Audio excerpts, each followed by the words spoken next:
ఈ రోజు అధ్యక్ష పదవి 44 ఏళ్లు ఒక అధ్యక్షుడిగా కొనసాగిన నారా చంద్రబాబు నాయుడు గారి ప్లేస్ లోకి లోకేష్ గారు వెళ్ళారంటే చాలా సంతోషంగా ఉంది. నిజమైన నాయకుడిగా తయారై వెళ్ళాడు.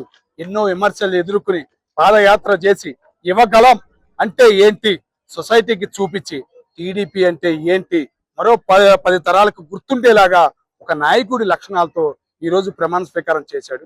చాలా ఆనందం అనిపించింది. టీడీపీ నాయకులందరికి కూడా ఒక సంతోషాన్ని ఈ రోజు ఆయన ఇచ్చారు. ముందుకు ఇలాగే సాగాలి, ముఖ్యమంత్రి కూడా అయ్యే అవకాశాలు ఉన్నాయి అని ఎందుకంటున్నానంటే ఒక ఐటీ కంపెనీలతోనే చంద్రబాబు నాయుడు గారు ఎదిగారు. అదే ఐటీ కంపెనీలతోనే లోకేష్ గారు ఎదగబోతున్నారు. గూగుల్ అనే కంపెనీని తీసుకొస్తున్నారంటే ఏదో చిన్న చూపు చూసాం నిన్నటి దాకా, కానీ రీసెంట్ గా నిన్నే తెలిసింది దగ్గరగా 450 కుటుంబాలు ఎన్ఆర్ఐ అంటేనే సొసైటీలో పేరుంది.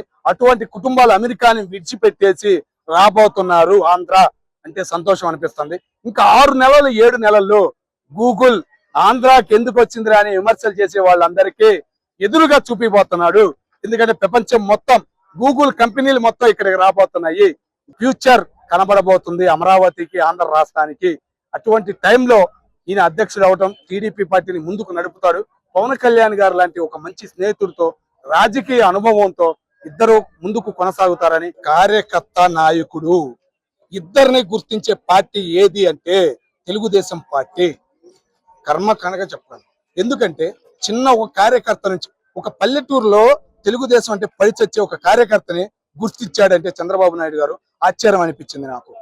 వాడికి ఏమీ లేదు, సెంటు భూమి లేదు, ఏమీ లేదు. వాడు ప్రతి ప్రోగ్రాంకి వెళ్ళడం, జెండా మోయటము చూసిన వాడికి ఈ రోజు 15,000 20,000 పెన్షన్ ఇస్తున్నారు. ఒక కార్యకర్తగా గుర్తించి ఒక బీమా పెట్టారు. వాడు చనిపోయిన 5 లక్షలు వాడి కుటుంబానికి వస్తున్నాయి అంటే ఎంత హ్యాపీ అది. ఏదో ప్రోగ్రాంకి వెళ్తారు, బయట తిరుగుతూ ఉంటారు. ఈ వైసీపీ వాళ్ళు దాడులు చేయడం కూడా మనం చూస్తున్నాం. రీసెంట్ గా ఆంధ్రజ్యోతి రిపోర్టర్ మీదే దాడి చేశారు. మరి ఇలా తయారవుతున్న ఈ రౌడీ రాజ్యాల్లో ఇలాంటివన్నీ కల్పించి టీడీపీ పార్టీ కార్యకర్తని గుర్తించి నాయకుడిని పైకి తీసుకురావడంతో పాటు ఆ కార్యకర్తను కూడా పైకి తీసుకునేలాగా ఆ నాయకుడి మీద తీసుకుంటాం చూసారు చర్యలు. అది నాయకుడి లక్షణాలు, పార్టీని ముందుకు నడిపే లక్షణాలు. ఆ లక్షణాలన్నీ చంద్రబాబు నాయుడు గారి దగ్గర నుంచి లోకేష్ గారి దగ్గర కూడా మాకు కనపడుతున్నాయి. పొప్పు అన్న నిద్రమోహాలన్నిటికీ ఒక నిప్పులాగా, ఒక అగ్నిలాగా ఈ రోజు లోకేష్ అన్న కనపడుతున్నాడు. అట్లాగే కొనసాగిస్తాడనేది మేము